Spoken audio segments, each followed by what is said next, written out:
He's still calling for help. Help! Help! Now recording! Now recording! Hello, Grumpy Dungeon Master Jay. Well, hello, Grumpy Dungeon Master Christopher. All right, so you're the grumpy one this week. I am? You are. Are we talking about 5e Dragonlance? Because that'll get me grumpy as hell.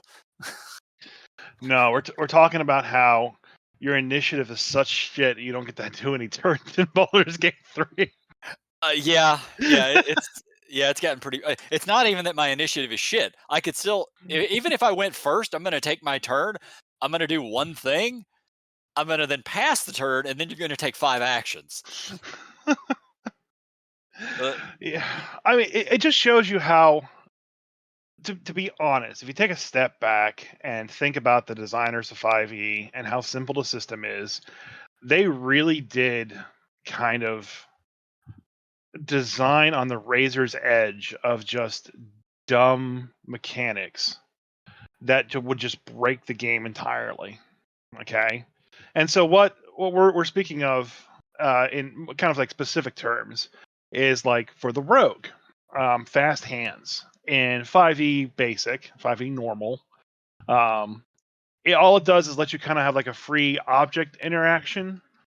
Essentially, it's not a free bonus action like it is in Baldur's Gate 3.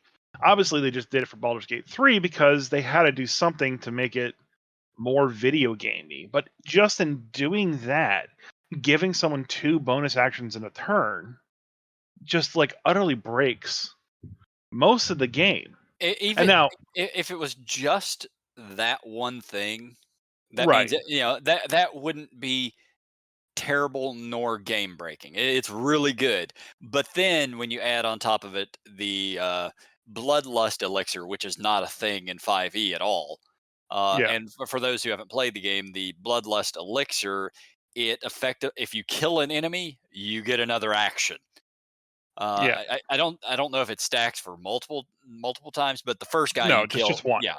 And then there's also potions of speed, which give you another action.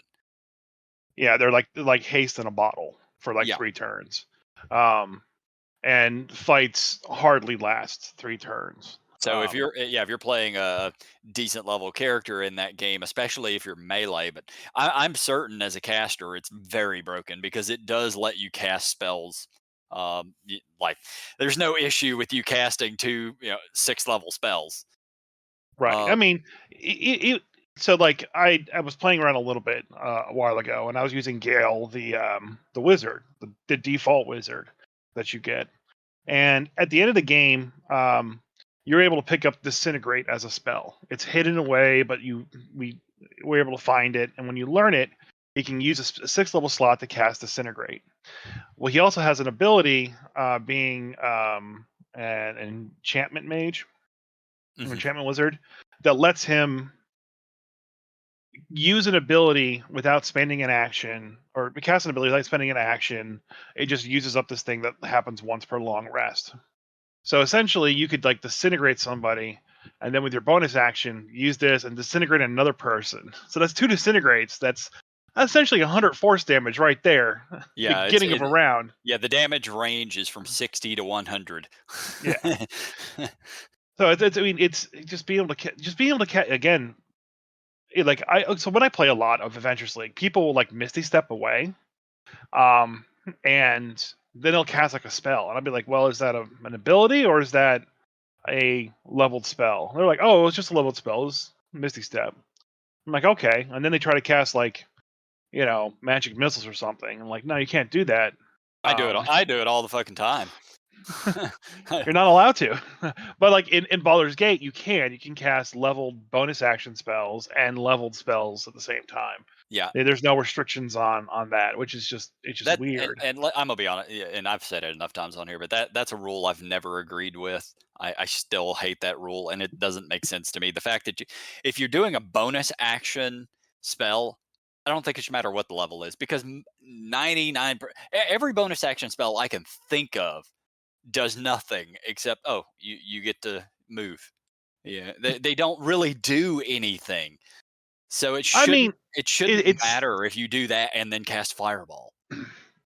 it's just that it just like, gives you extra survivability that makes You designing encounters pretty you're a hard. goddamn wizard. You don't have any hit points anyway.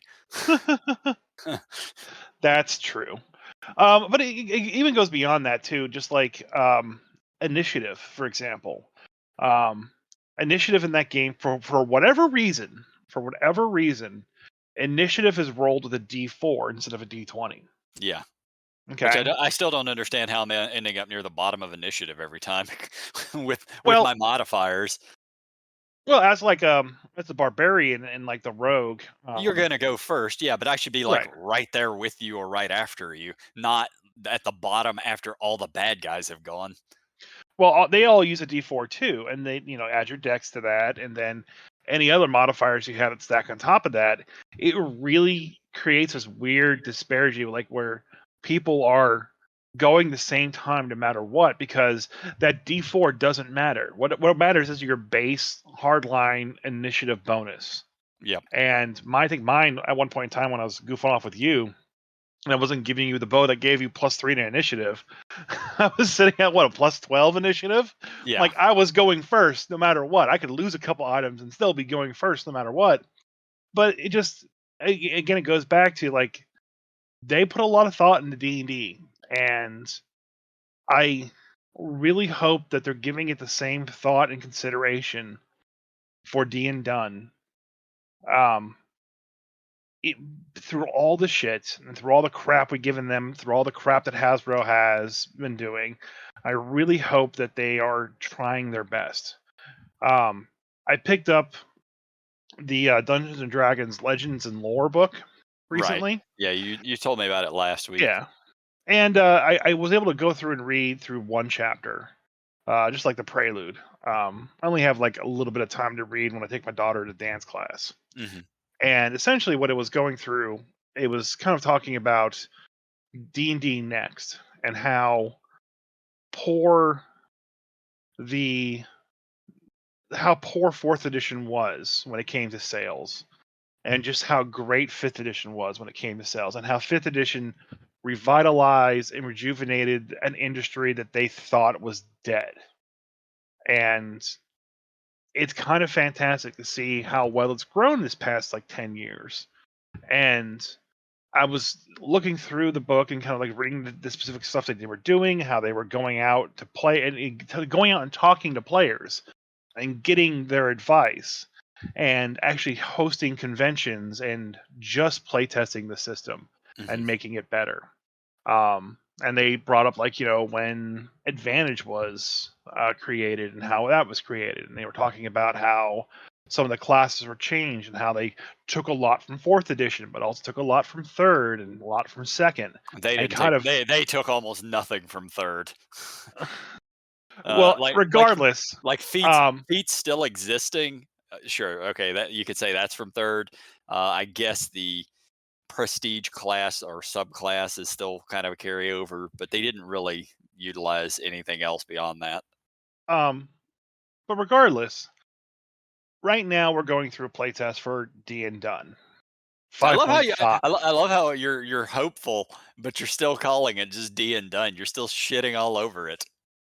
Well, I don't think it's the designers. I think Oh, that no, no. Hasbro It's has Hasbro. this, Yeah. but like going through and doing the playtest on D&D Beyond and getting everyone's feedback via form, like it's only going to take you so far. But just seeing the amount of stuff that they did, the amount of adventures that they did, the fact that they brought Ed Greenwood on board to basically reset the world, so they had a base world to work with. That's why the second Sundering happened. Is they wanted to basically bring the lore back to something that was familiar, but also advance the story a little bit. And they put all this effort into it, and I don't see any of that happening now.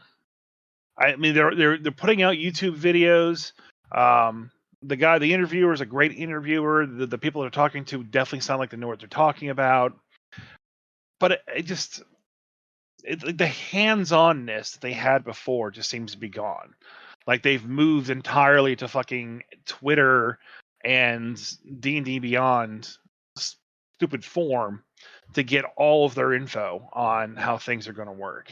Mm-hmm. And I just don't think it's I think they need to do a little bit more, because not only they're competing to basically revitalize their own brand, they have to stand out amongst all of the new systems that have been coming out, all of the new settings that are coming out.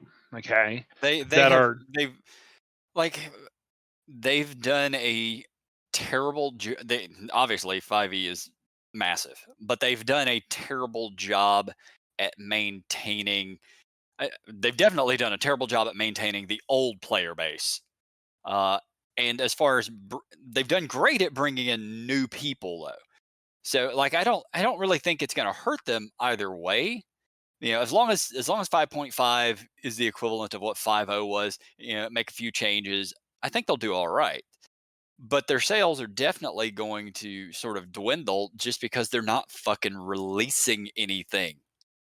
When you release 4 books a year, 2 of which are adventures, you're just not going to maintain people. Maybe. I mean, they're putting out a lot of books. Okay, 4 books a year, that's not a lot of it's books. more than 4. This year alone, we're already at 5. Oh, 5. What are the 5 books? I know this might take us a minute to look them all up, but what are the 5 books coming out in 2023? Hold on. Yeah, I know I kind of threw you on the spot here, but so I know there's Big B's Giants one, the Planescape book. It's 3 books, but it's one thing. I don't remember what else All right. came out this year. So in 2023, it was Keys from the Golden Vault. All That right, was in February. Big B presents Glory of the Giants in August. Phandelver and Below, The Shattered Obelisk was September. which is a re-release. Half re-release. They added some stuff, but it's just a re-release. But go ahead. Look, I read through it. It's half of it's brand new content. Unfortunately, Baldur's Gate 3. Planescape Adventures in the Multiverse, The Book of Many Things, and then next year, Well, what is the Book of Many Things? What does that encompass? the last book of D&D 5th edition. Is going to be the Book of Many Things, which is a magic item compendium. Okay, so they've moved up to 5 books a year, and one of the books is the Book of Giants, which actually has lore. It probably has some. I don't think it has any subclasses, but it's got some magic items. I'm sure. It has a subclass. Okay, so it has a subclass. All right, cool. And then you get a book of magic items, and then the other 3 are. Planescape is a little bit of everything because it's a release for a setting, so I can't shite on that too much. But 2 of the books are completely useless for people who don't run modules. So Keys from the Golden Vault, okay, Yep. was a fantastic book. If you don't run the modules, that's fine. And they're trying to hit a lot of demographic with their releases each year. Okay, so Keys from the Golden Vault is the compendium, which has a bunch of like little adventures, and they usually have one of those every year. Then they have the class updates or the core update book, which is Glory of Giants, which was a little bit of class updates for the Barbarian. They had a bunch of monsters added as well too, and a bunch of other feats and spells and shit. So that was the content update book. Phandelver first and foremost was just a straight adventure. Planescape Adventures in the Multiverse was a book that should have been released much earlier. I don't know why that was put Planescape at the end of at the end of a life cycle. Yeah. Right. But I've been reading through some of that. The lore book is huge. Huge, quote unquote. You mean huge? About 100 pages? Huge? No, they pack a lot of information in there. We're gonna hold off on like really any comments about that until we can get our friend Christian back on and have him give his authoritative descant. But then again, the lore book.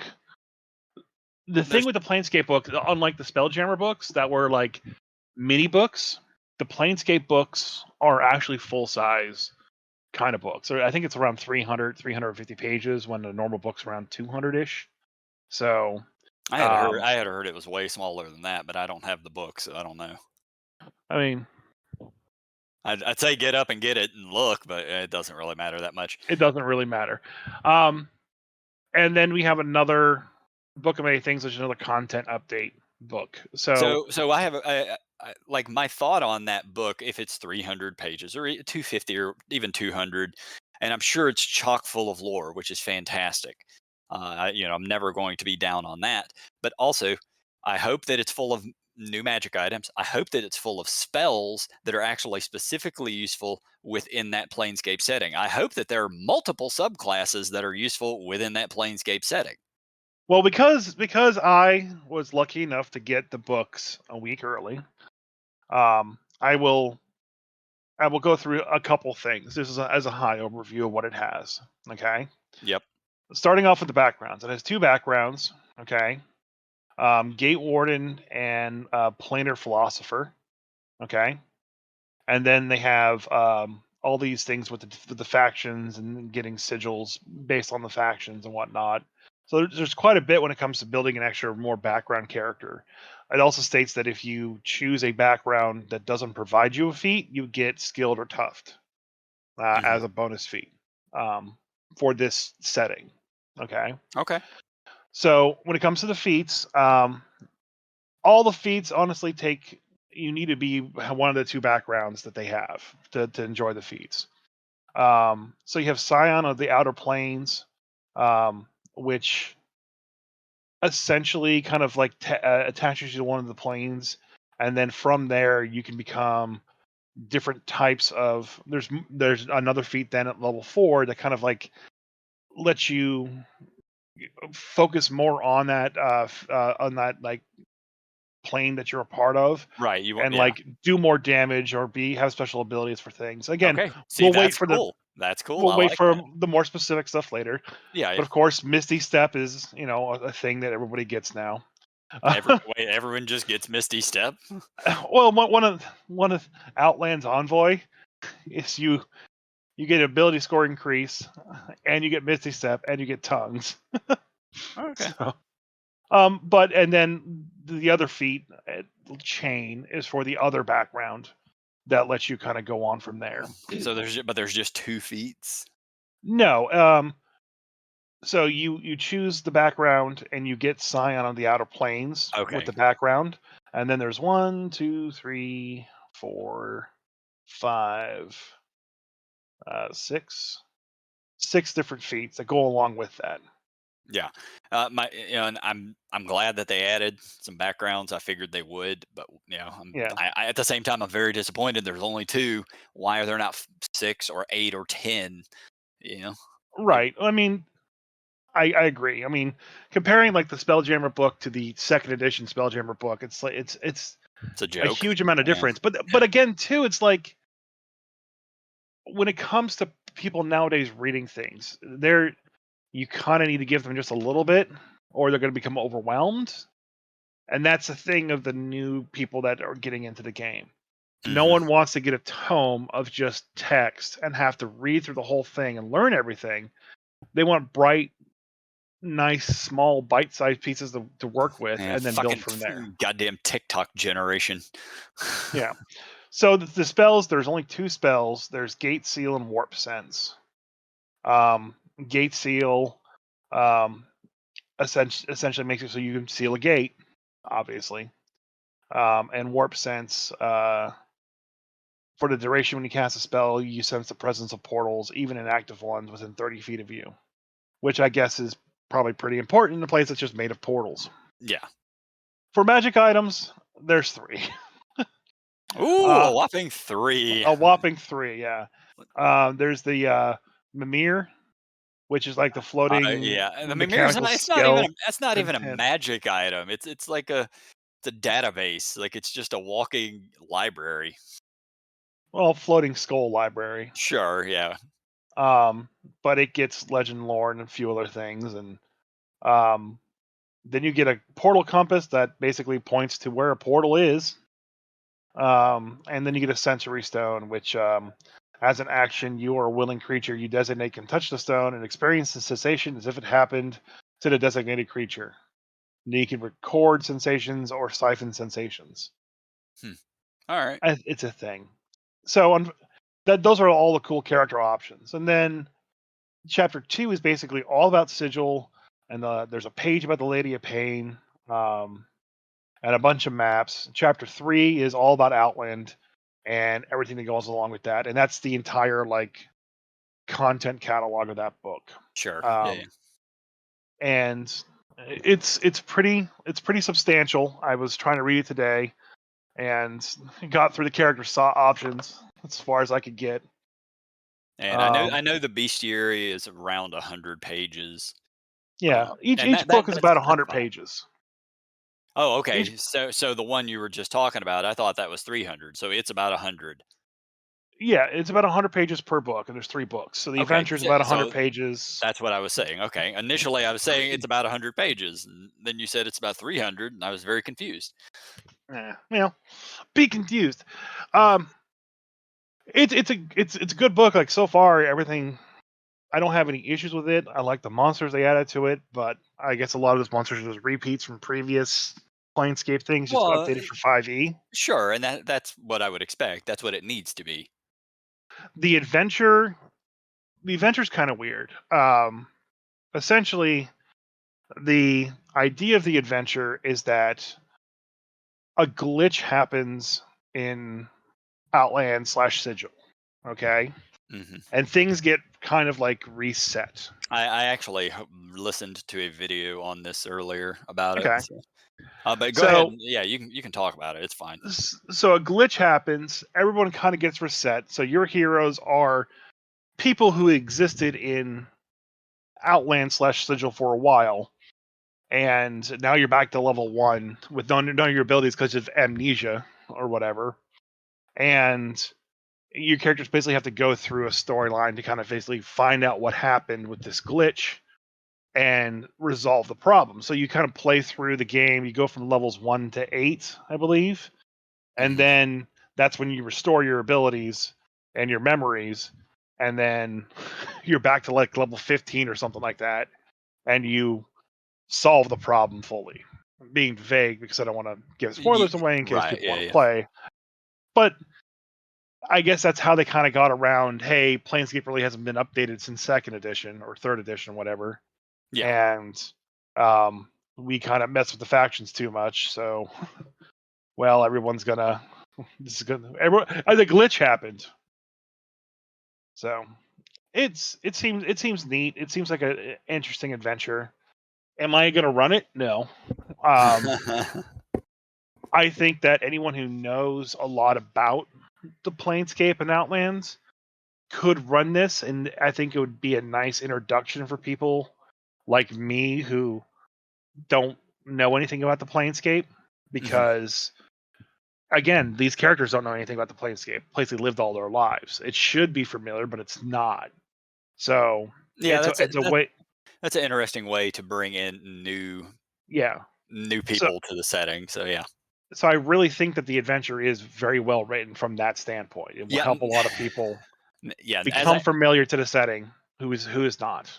As I think about it, the last time a book for that setting was printed, uh, it's probably older than a lot of the players because it would have been second edition, and third edition came out in 2000. So Yeah. yeah, anybody who's 23 years or under has probably never played Planescape.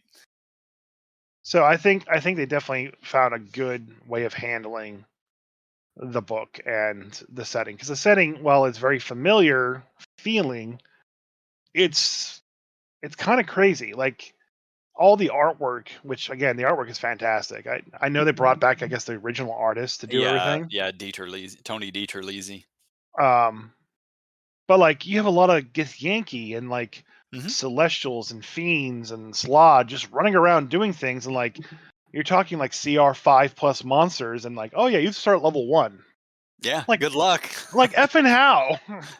Yeah, that's how it should be.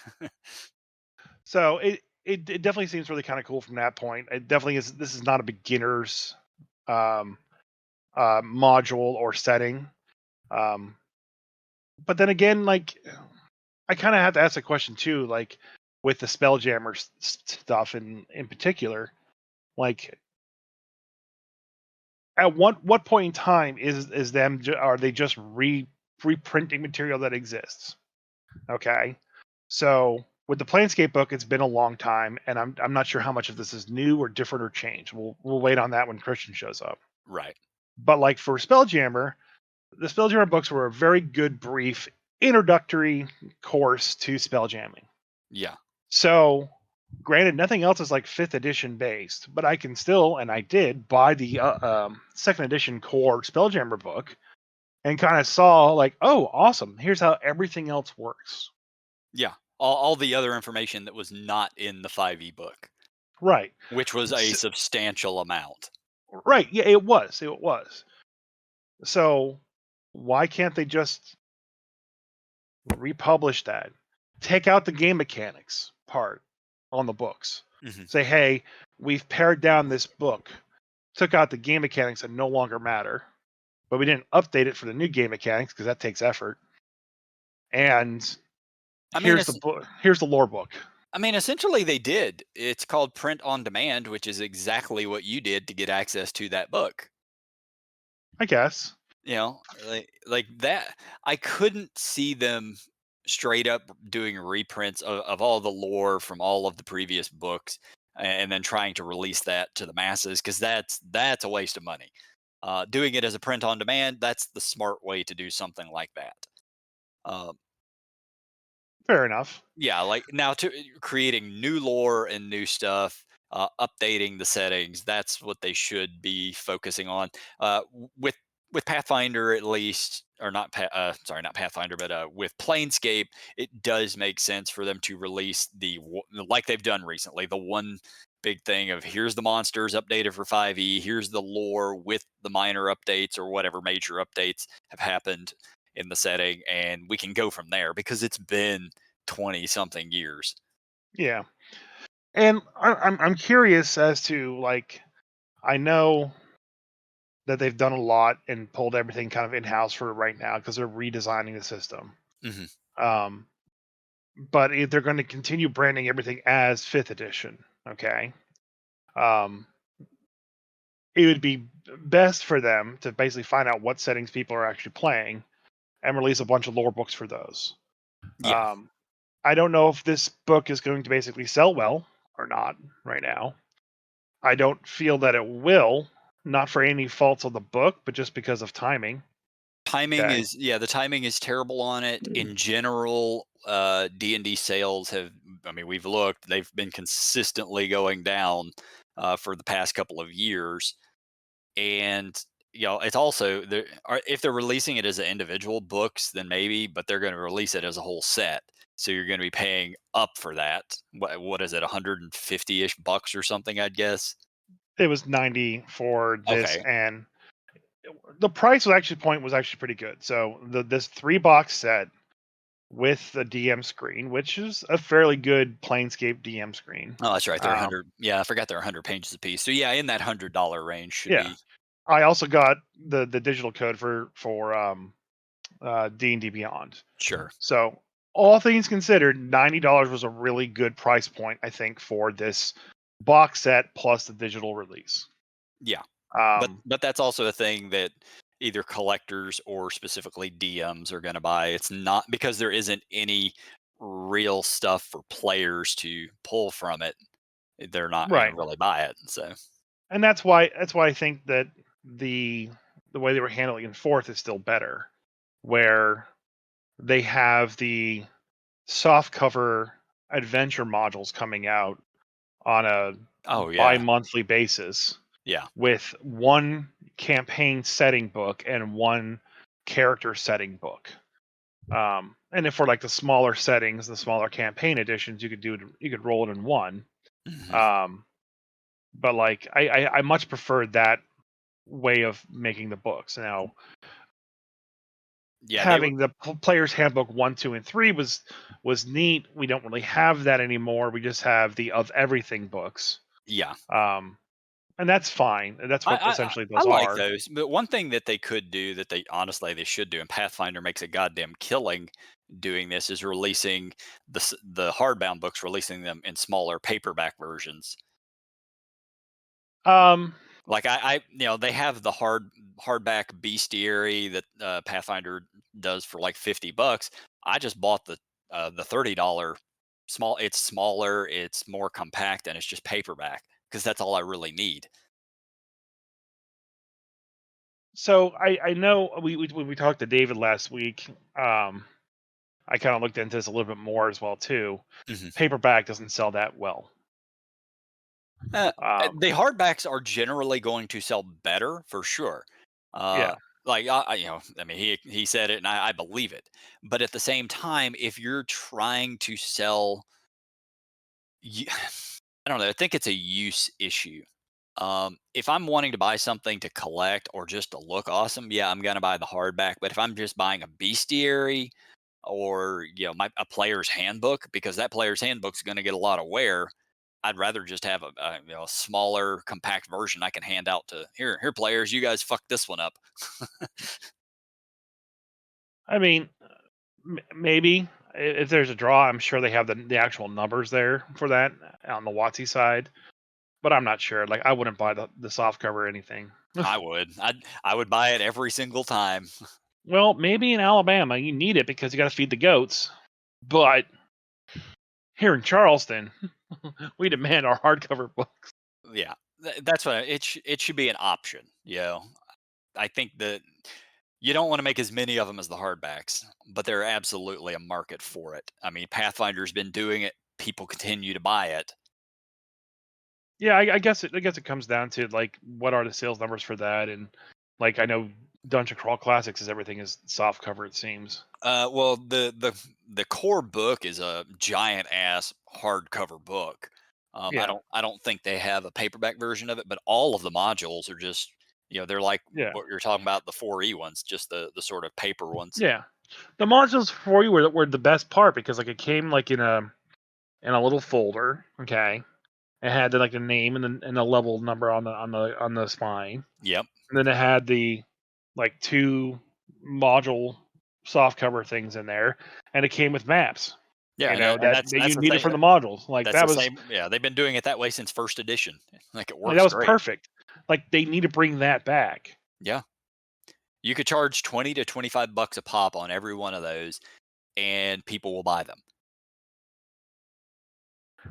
And I mean, I'll write them. I would imagine their cost would be a lot lower than putting together a hardback book. Maybe.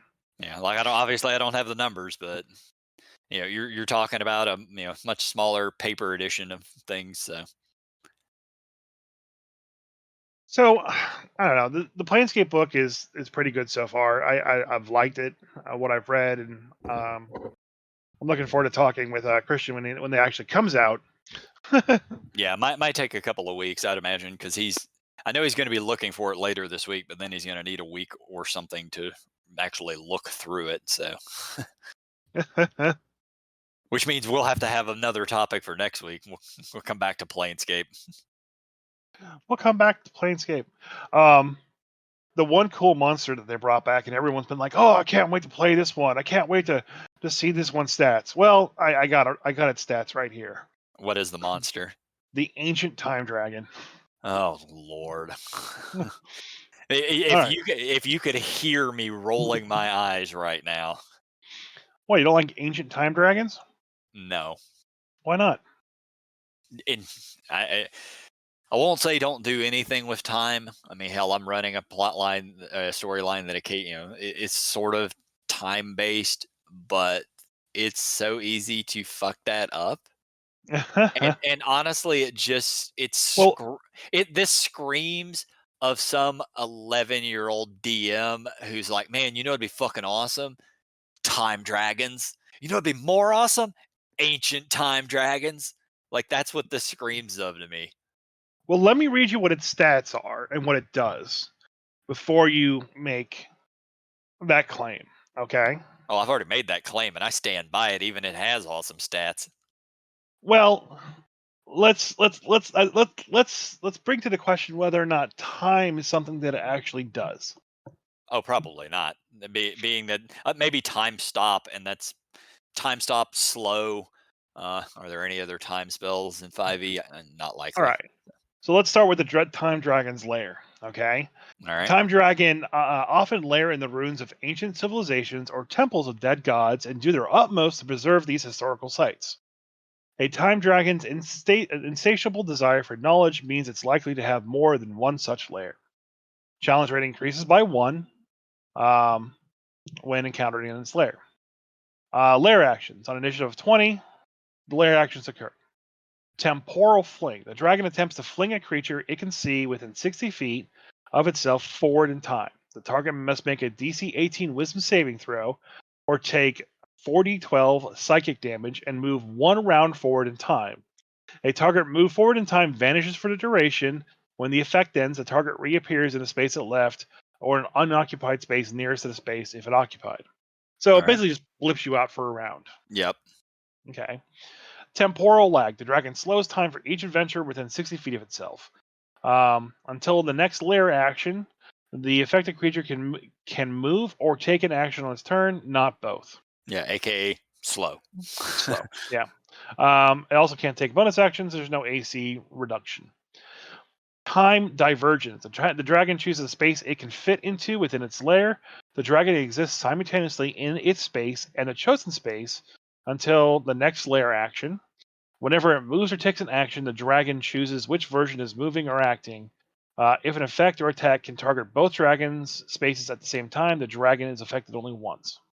Okay, that's actually Um, kind of neat. That's creative. yeah. Regional effects. Time fluctuates within 3 miles of the lair. Excuse me. Short rests taken within this area take 10 minutes or 2 hours, your choice. Beasts, humanoids, and plants within 3 miles of the lair age only 1 year for every 10 years that pass.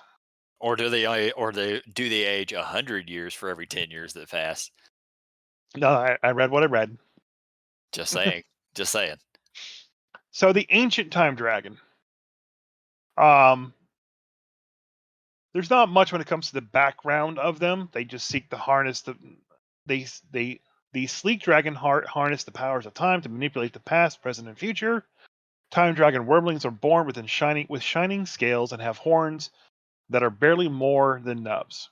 As they master the flow of time, their horns grow with branching rainbow-hued veins, suggestive of time's path of possibilities. They look a lot like a Chinese dragon in like their length. They look very serpentine. Hmm. But they still have the 4 dragon limbs and separate wings. I, So I'm they s- are I'm sad. dragons. I'm sad that they're not wearing like a trench coat with a multicolored scarf. Yeah, like a time dragon that looks like Doctor Who or something. But Time dragons love scarves. yeah, they love scarves. So here's the ancient time dragon stats, and everybody else is just a weaker form of this. Guess its CR real quick though. 24. 26. That's close. Armor class is a 22. Has 536 hit points on average. 29 d20. Speed of 40 feet, climb of 40, fly of 80. 28 strength, 14 dex, 26 con, 27 int, 18 wisdom, and 23 charisma. This is a very high statted dragon, even for dragons. What was the int on it again? 27. 27. Okay. Saving throws is dex, con, wisdom, charisma. It has skills in arcana, history, perception, and stealth. Has blind sight to 60 feet, dark vision to 120, and a passive perception of 30. It knows all languages. All right. Period. Has a +8 proficiency bonus and is worth 90,000 experience. Cycle of Rebirth. If the dragon dies, its soul coalesces into a steely egg and teleports to a random plane of existence. The egg is immune to all damage and hatches into a time dragon wormling after 1d100 years.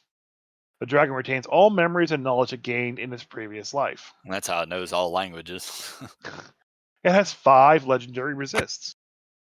I'm glad they're moving past just 3 max. Yeah. Actions. Multi-attack. Dragon makes 3 rend attacks. Rend is just plus 17 to hit. You take 3d8 plus 9 slashing and 3d6 force damage. Its breath attack. Time breath. The dragon exhales a wave of shimmering light in a 90-foot cone. Non-magical objects and vegetation in that area that aren't being worn or carried crumble to dust. Each creature in that area must make a DC 24 con save. On a failed save, the creature takes 52 8d12 force damage and is magically weakened as its desynchronized form as it desynchronizes from the time stream. While the creature is in this state, attack rolls against it have advantage. It has the poison condition, and other creatures have resistance to all damage that it deals. On a successful save, the creature takes half as much damage only. A weakened creature can repeat the saving throw at the end of each of its turns, ending the effect on itself as it succeeds on 3 of these saves. I think This is the that's first.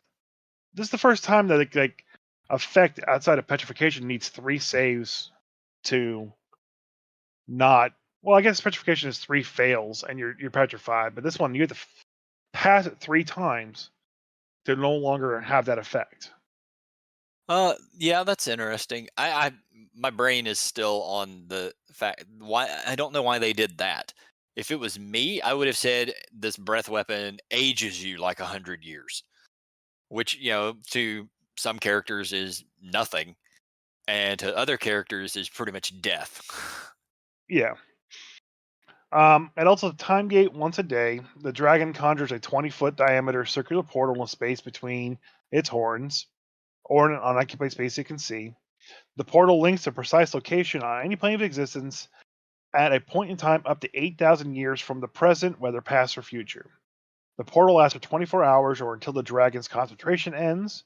The portal has a front and back on each plane where it appears. The travel through the portal is possible only by moving through its front. Anything it does so is transported to that destination. Deities and other planar rulers can prevent portals created by the dragon from opening in the ruler's presence or anywhere within their domain.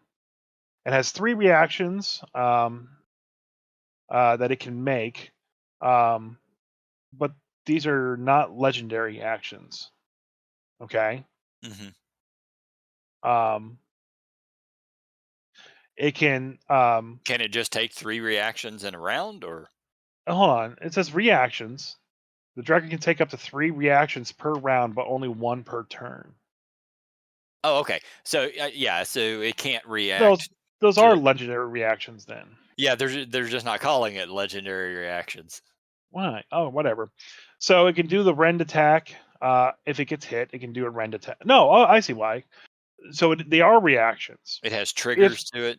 it has triggers. Okay. So if he gets hit, he can do reactive rend. Um, Immediately after a creature the dragon can see ends its turn, the dragon can target that creature. Um, it can see of itself that is weakened by its time breath. Until the weakened effect ends on that target, the speed becomes 0, and its speed cannot increase. So it can basically make your speed 0 if you're weakened by it. Right. Yeah. And then when the dragon takes damage, the dragon halves that damage it takes from an attack made against it, provided it can see the attacker. The dragon can then immediately teleport along with any equipment it's wearing up to 60 feet away. So no legendary reactions, but reactions. It can make 3 reactions in a It's round, effectively legendary reactions. It just has kinda. specific things that will allow it to do these. And then on top of all this, you can still make it a spellcaster if you want. Oh, I would.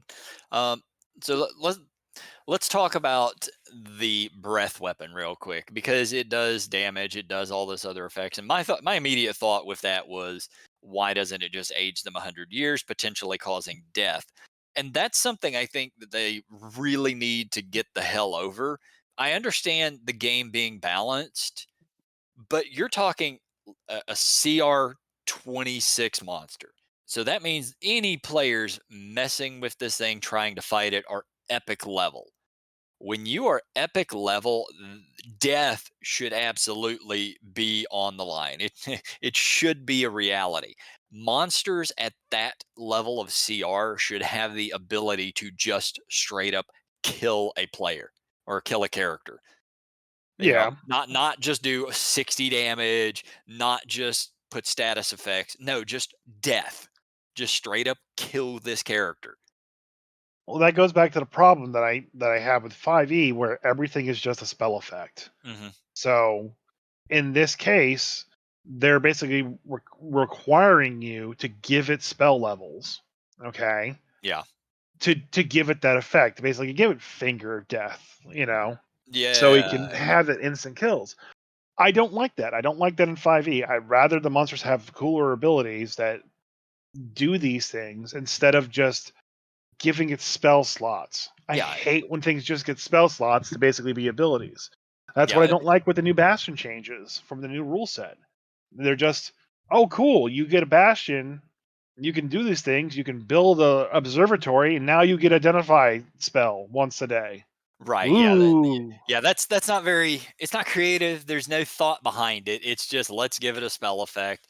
Um, Monsters should be able to do things that players cannot do, and if there's a spell, then a player can do it. we actually haven't talked about that, have we? What, the Bastion thing? The Bastion thing, yeah. I don't think we've talked about it on here. I haven't read through it. All right, we'll But talk about that next week. The new playtest came out. They changed a bunch of cantrips. All very good changes to cantrips, by the way. And then they added basically strongholds to the game.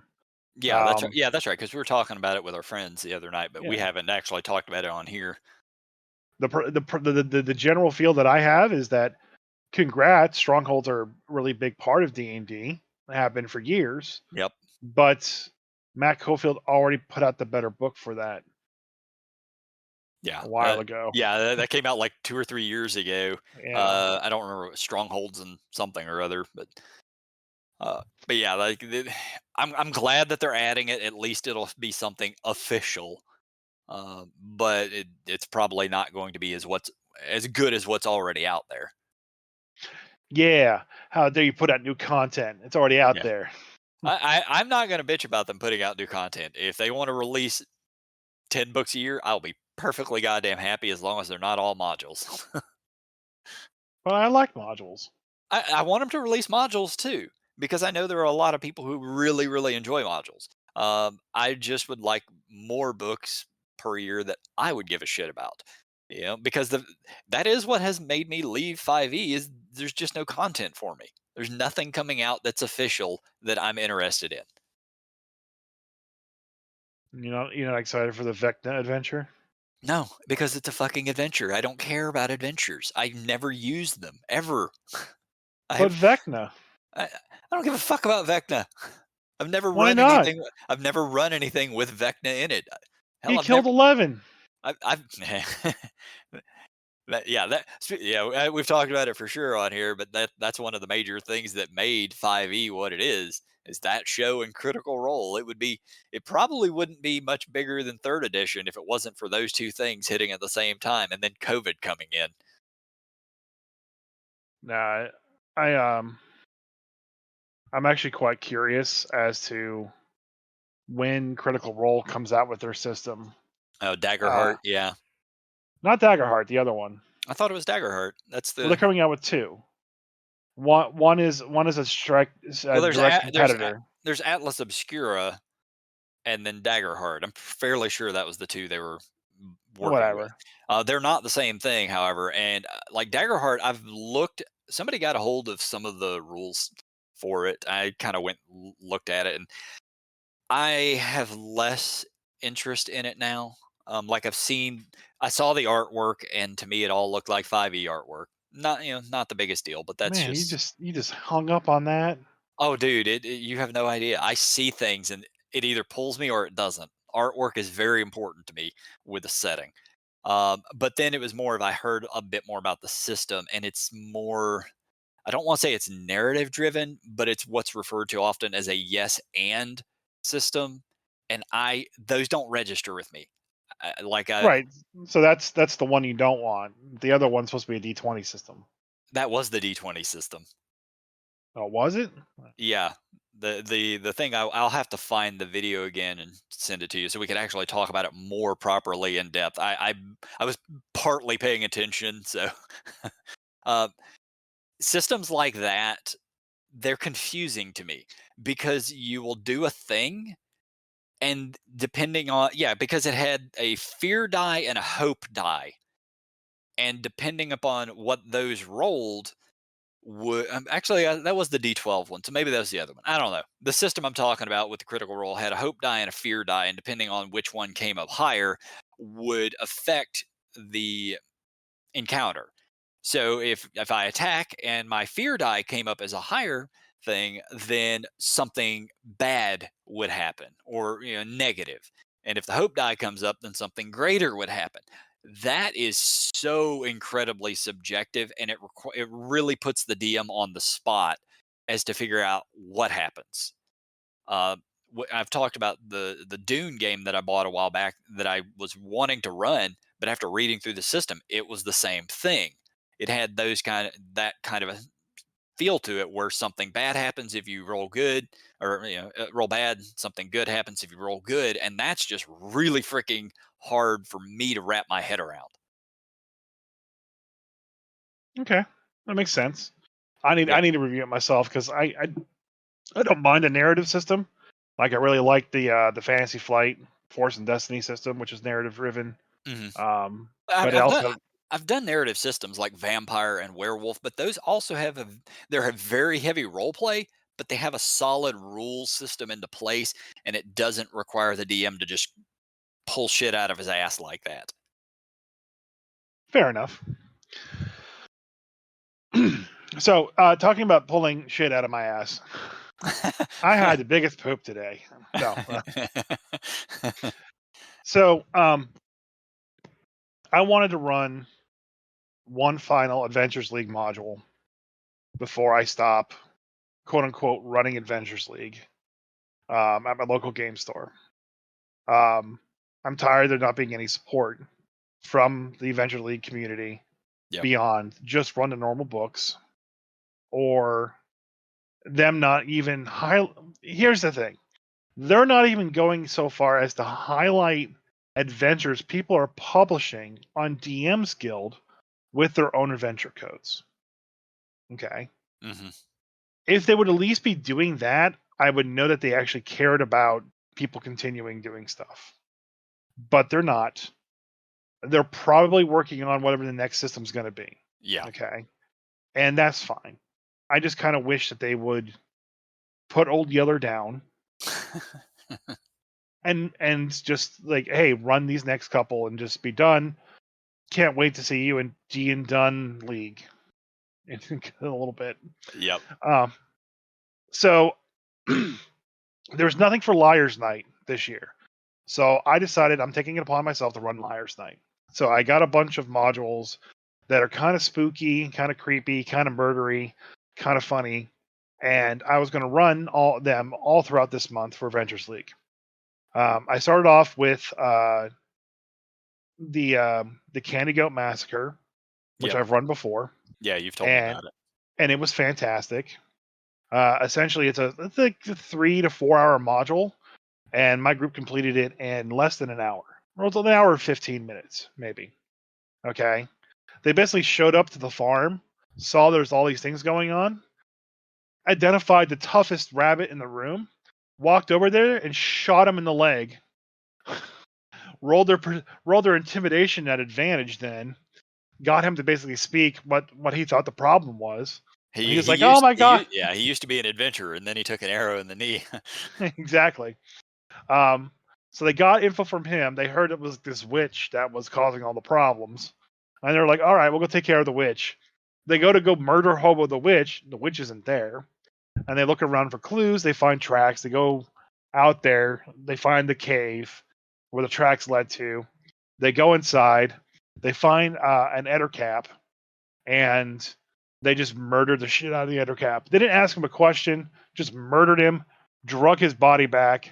threw his head on the porch to the farmers, going, "Your problem's solved," and they were done. They just flew through the module. All right. Okay. And the following week, I ran the barber episode module that we ran. Mhm. Um, You mean oh fuck yeah. the barber of Silvery Moon. Yeah, send me So that module if you have it. By the way, I want a copy of it, and then I want to buy a real copy of it because I'll put it. that's an amazing module. There's no physical copy of it. It was all online. Well, yeah, but that's fine. I'll put it in the podcast chat. Sure. So I ran them through that. They walked through the door, and the group was a little small this week. Not everyone was there, and everyone was just goofing off and not kind of doing anything. And it was pissing one player off a lot because he's like, "Hey guys, what do you want to do?" They're like, everyone else at the table's like, "What do you want to do?" Oh my god. So they're just fucking around, and this guy is just getting mauled to death by like everything. Like he got stuck in a chair, brought down and tortured. He sat in the flamethrower chair. Oh Like yes, the everything fucking bad was happening to flamethrowers. him. And like he kept going upstairs and grilling the 8-year-old girl for like answers. And like at one point in time, I couldn't answer anything else. I'm just like, "Sir, I'm 8. I don't know anything." He's like, "Tell me answers." Do you want to play dollies with me? Like that's what it should have been. So, they get down to the final room, and the one dude is just like had it. He's like, "I'm murdering everything from here on out." He's just had it. Good luck. And so we didn't really notice this when we read through the adventure, but at the end there's a machine, okay, and the machine, this prismatic machine of color, it does some special effects in the game, but it's very unstable. So that if you hit it, it casts a level 7 prismatic spray. Yeah, which is horrific at whatever. Right. What level are they? 4th, 5th? 4th. Yeah, good luck surviving that. So they start the encounter with the hag at the bottom. Okay. The very first thing one of the players does is run over to the machine and smash it. Oh no. So the prismatic spray goes off, kills the barber because he's in the room. Yeah. Kills the barber, kills all the little tiny guys in the room because a beam hit everybody. All right. Mm-hmm. The hag got like blinded and paralyzed. And then like the one guy who everything bad was happening to, he got hit and just fried, just dead immediately. Oh yeah. He took like 50 fire damage. He's like, "I'm dead." The other guy, he got to bleeding out, barely survived, and the other guy got also like paralyzed and blinded. He just got paralyzed. The paralyzed effect, after 3 rounds of failures, you become petrified permanently. Oh, fun. Yeah. So I love that spell, by the way. It's so potent. So what had happened is there wasn't a DC on the saves to do. Okay. Okay. So I just had the damage he dealt to the machine be the DC. Okay. And I made that decision before he dealt the damage. Oh no, don't tell me he like landed a ridiculous amount of damage. 20. Oh, that's a rough DC. It was a rough DC. Well, the hag passed after she got the first 2 immediate failures. Yeah. So she was fine. But then the other guy got petrified, and the other guy bled out to death. So Yeah. that's how the barber mission ended. See, that's a module I want to convert it to Dungeon Crawl Classics because it seems perfect for that setting. The next module is going to be there's an alley. That's like the Blue Light Alley or something in Waterdeep. That's very deadly. Mm-hmm. But there's a vault there too. It's basically full of traps, and you work your way through the traps. You get the treasure. You got to work your way back out through the traps. So I got to find that. I'm going to run that one. I saw was on DM's Guild. Some guy did like an expansion to it, so I'm running that expansion. And I don't know what I'm gonna do for the 4th week yet. But anyways, so in my live D&D stream game, I was also going to do Fuzzytail Farm and the Barber missions, because next week is LARP, and the week after that is a Halloween party. So no stream for the next 2 weeks, and the weekend after that is Strahd. Mm-hmm. Also, it's also our 3-year anniversary for streaming. Oh, so shit. That's going to be a big weekend. Everyone's going to come watch. So I run Fuzzytail Farm for my normal players. They took this 3-hour module, and it took them 2 sessions to complete. Because by God, did they have to talk with, pet, and interact with every little animal on that farm. So it's very important. You have to pet all the fuzzy. You have to pet all the fuzzy wuzzies. But it also gave me a time too. Now that there was a map and I could show things off, they were a lot more interested in what was going on versus the theater of the mind, where like I explained everything and people are like, goats over there, F them. So my wife walked into the bar and was like, what animals are here? And I was like, oh, well, you got sheep that are made of like candy floss. You have gingerbread horses. You have chocolate horses and stuff like that. Just different kind of candied horses. And I'm looking at the map because I just found a map for it. Yeah. And in the top left corner, there was a little cat. And I was like, oh, and there's a little cat up here that's a cinnamon bun. And so I moved the cat from my monster block over and named him Cinnamon Bun. So my wife immediately ran over to the cat and started petting Cinnamon Bun. And I told her, like, as she was petting it and whatnot, the frosting and goo from the cinnamon bun were rubbing off on her, and her hands were now stinky. So she couldn't load her crossbow bolts for free anymore. Oh no. So everyone else is kind of investigating, and they're kind of going all the nooks and crannies. And my group, bless them for doing the investigative work that I wanted them to do in the previous Haunted Mansion. They were doing it here. They weren't going all murder hobo, which is great. Yeah. They investigated things out. They saw like the tattoos on the farmer and stuff like that. They saw the matching tattoos on the tough bunny as well. And they had a stakeout at night, and the Ettins attacked, or sorry, not the Ettins, but the Ettercaps attacked. According to my wife, I assumed that Ettercaps and Drow were kind of like got along with each other. No, probably not. And so she called me. She tried to cancel me because of that. Like, how dare I assume that spider monsters and Drow got along? Yeah. Because honestly, I never read the background to what an Ettercap was. My only influence to what an Ettercap is, okay, and what situation they're in, is honestly Baldur's Gate 3. So you go down. Yeah, so you know nothing about Ettercaps. I know nothing about Ettercaps, but all I know from Baldur's Gate 3 is when you go down to that the blacksmith in the Blighted Village in Act 1. Don't give any real spoilers. But hold on, I had to say my logic. All right, so you go to the blacksmith, you go underneath. There's a cave. In the cave, there's a bunch of spiders and a matriarch spider. Along with these spiders, there's a bunch of Ettercaps. Okay. Yep. So Ettercaps and spiders. In this cave, there's a little side room where there's just a drow, or a drow living area. The drow's not there. And when talking about how the spiders are becoming friends with him, and it's a message from Lolth, and blah, blah, blah, amazing other things. So I just basically went, oh, spiders and Drow and Ettercap are all a big happy family. Yep.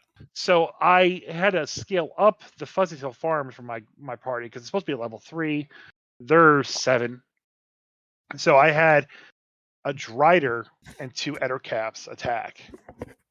And my wife was I basically said, as a Drow, you should know what this monster is.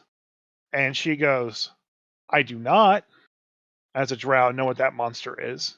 The Drider or the Ettercaps? The Ettercap. Okay. And she like looked it up and goes, no, they have nothing to do with Drow. They live in the forest. They don't even live in the Underdark. And here I'm thinking they live in the Underdark because my one Baldur's Yeah, Gate 3 interaction had them be in the Underdark essentially. which wasn't actually in the Underdark. That was just in a cave. Well, I found out you could actually jump in the lake next You to it and you yeah, could go to the you can get to the Underdark from that point, but it's actually just a cave. It's So here I am getting canceled by my wife on stream. I mean, you kind of asked for it, but God asked for it, yeah. But the second they found out it was a Drider, I expected them to, the group, to kind of really dive into the fact that this farmer had this, like, I explained it as a dragon tattoo, and the other bunny had a dragon tattoo. And I expected them to kind of really dive into that. But the second I mentioned that there was a Drider involved, my wife's Drow was like, "Oh, we're killing that thing. No yeah, questions asked. Don't explain anything else. No more mystery. We're killing the Drider." didn't care at that point. You've introduced something that character would care about. So, Besides petting Cinnamon Bun. oh, by the way, a bunch of honey wasps, like honeysuckles, that are wasp attacked the party, and Cinnamon Bun leapt up and killed one because I had a 1 hit point left. Hmm. And I said that when it jumped up and killed and ate it, it drank all the wasp's honey blood and became a honey Now, bun. yeah, now it's stuffed with honey. No, it's a honey bun, Yeah, so it's still just as sticky. Um, so so the cinnamon bun became a honey bun, and that was like 4 hours right there. We only got through like the first quarter of the adventure. So I led this last Saturday. We completed the adventure. They went into the woods. They found the wizard hut, or the witch's hut. The witch didn't have anything of note. I added a bunch of like little fun things there, but it wasn't anything crazy. Um, then they went and they found the Drider. The Drider tried to basically like be kind of the crazy Drider that it is. My hmm wife was just not having any of it as a Drow, just started firing on it.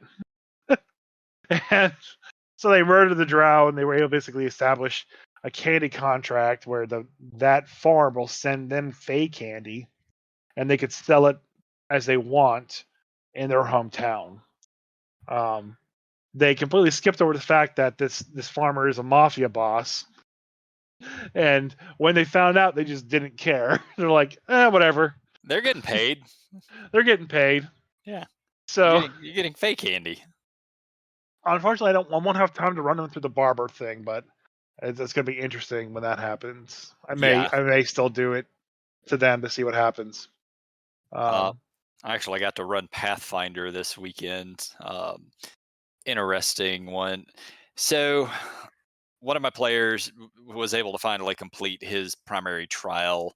I'm not going to go into all the details. I've talked parts of it on here before, but his goal was he had to go and kill a devil. And the specifics of it don't really matter as to why. They get into his domain in hell, and he has a couple of guards out front of his place and a Cambion who everybody thought was him because that's what the description for him was this guy looks like a Cambion. So they end up just mowing through the fucking Cambion in like 2 rounds, and all the guards, which is exactly what I wanted and expected. Then the whole place sort of shifts, and they can see a cave entrance behind it. They go creeping down into there, and when they get into combat with this thing, it's effectively like a huge sized spider with eyes all over it, and it's completely invisible because it had invisibility on. Well, the rogue for the players also had invisibility on, and he had a DC. Basically, his stealth check was like a 43 or some shit, which in Pathfinder realized the numbers are about 10 points higher. So still ridiculously fucking high. So I could, my perception check. No, I don't see the guy. So he starts off with a fucking sneak attack right out of the gate, uses all of his actions for that. Because in Pathfinder, you get 3 actions for however you want to use them, and deals almost 100 points of damage to the big bad guy in the first round of combat. just like Tiny. Just like Tiny, yes. What the players didn't expect, though, was for me to be second in initiative. So that poor rogue is up in front of the fucking group. So this guy, this giant spider, runs up, 3 attacks him, and deals almost 100 points of damage as well in response to a fucking player who's got like 120. So big difference, you know. That monster's got a lot of fucking hit points. That player, not so much. At the same time, the monster also has a feat referred to as improved grab. What it does is you get to do a grapple without taking action. It's just if you hit with the attack, it's a free grapple. So Mhm. then he just backs up, and for that point, the other monsters went pretty high in the initiative, so they blocked the entrance. So a lot of the players couldn't get through to the big bad guy. And like that, the next round of combat, the player who was grabbed couldn't take an action because he was actually completely restrained because he couldn't beat the DC to get loose. So then the big bad guy chomps down on him again for another round. So at this point, he's sitting at like 4 fucking hit points, completely separated from his group. Uh, This hurts so much. I mean, that's they don't get fucked up that badly that quick very often. Even in 5e, that just wasn't a normal thing because it's a very competent group of players. And fortunately, our buddy Muffin, who we play Baldur's Gate with and other video games, had actually managed to slip by the monsters.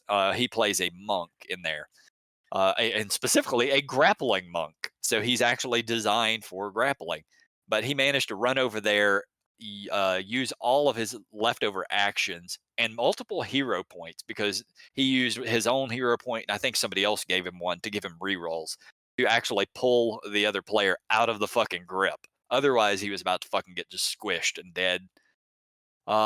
Once he got free, the cleric healed him up for like 80 fucking points with the heal spell, which is really good.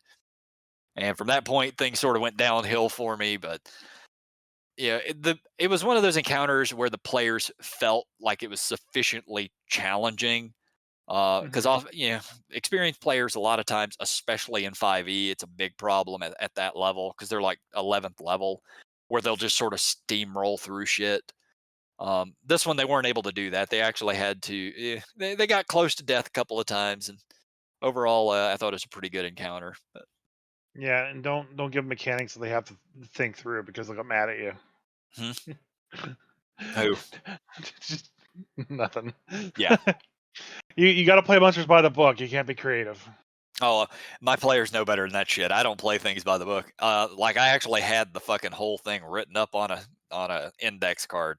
Uh, I took ideas from a monster out of the bestiary, but it was it was my own creation. The stats were not even close to what it was in the book. Nice. Yep. One last thing I want to chat about before we wrap this thing up. So I got my hardcover Bridgetown book in the mail this week, Oh and yeah. oh yeah, yeah. Thank you, David, that we had on last week. It is a fantastic setting. I've read through much of the book. There's a couple of things. There's one thing specifically in the book I want to chat about real quick, which was hilarious to me, and then there was something about the Troika rules that I wanted to talk about because I've been reading on them. So in the book, a lot of parts of the bridge are broken up by gates, and you have to go through a gate to get to another section on the gate. And they're controlled by these groups called turnpikemen, and effectively the turnpikemen are just whoever the hell is in control of that area. And if you want to go Mhm. through that gate, you have to pay them somehow. And a lot of the gates don't want money; they want you to pay in other ways. Yeah, So because resources are very hard to find on the bridge. right, yeah, they're very difficult to get on the bridge. So one of the gates is the Gate of Libations. And if you want to pass through that gate, you have to party with them for the night. It's that simple. You have to try their most recent concoctions of alcohol that they've created up to the point of actual poisoning. And and it actually says in the book, if you survive through the night, then you can pass through the gate. So I just thought that was fucking hilarious that one of the gates is just a bunch of drunks who just want you to party. You have to party with them for the night. It's Animal House. Yeah, it's Animal House the RPG. Um, so the other thing was the Troika system. I've been reading through it because that's what the Bridgetown is run off of. And overall, I really kind of dig the system. It is rules light. The whole thing is just D6s. Um, but the initiative system is creative. I've never seen an initiative system like Troika.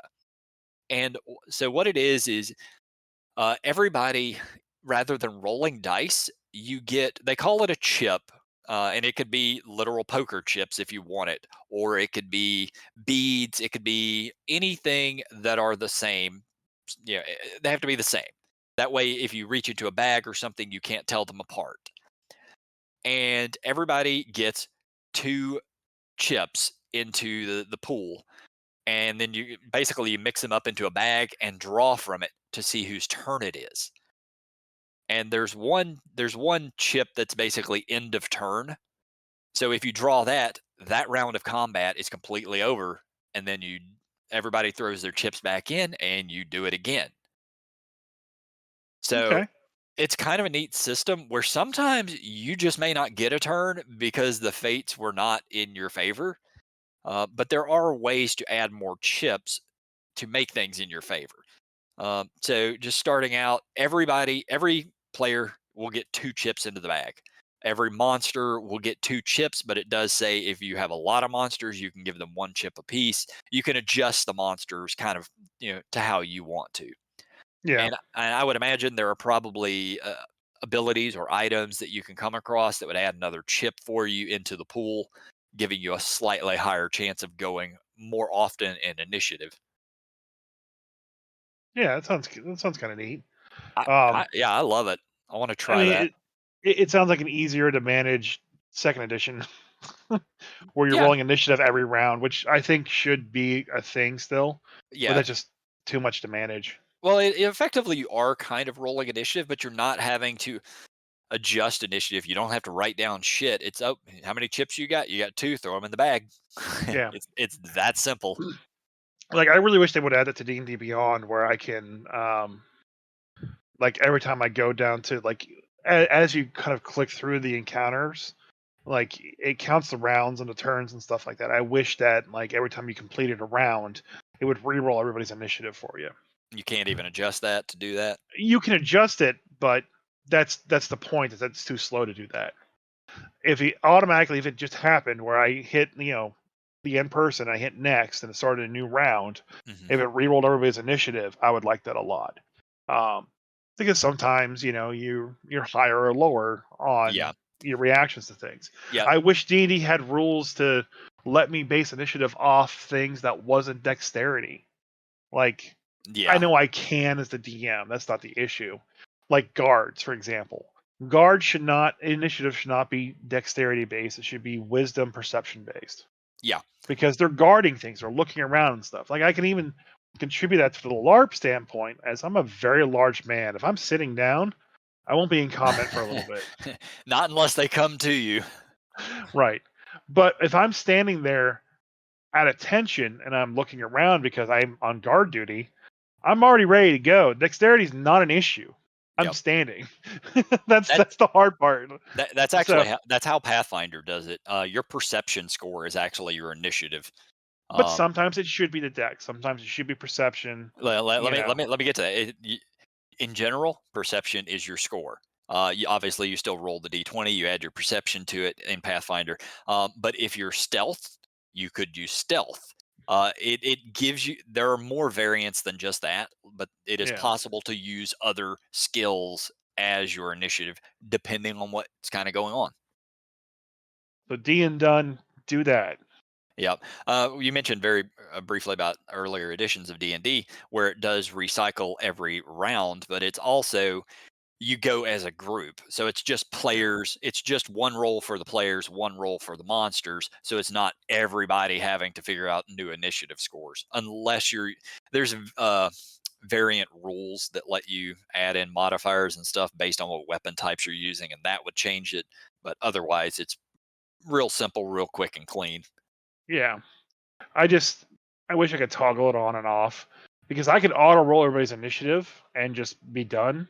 Mhm. but players love rolling their own initiative. That's true. Yeah. At least it imports it over. But I wish like I could ask them for initiative. They roll, it imports their number over, and well, I'll accept Dimitri because he doesn't like to use D&D Beyond's dice.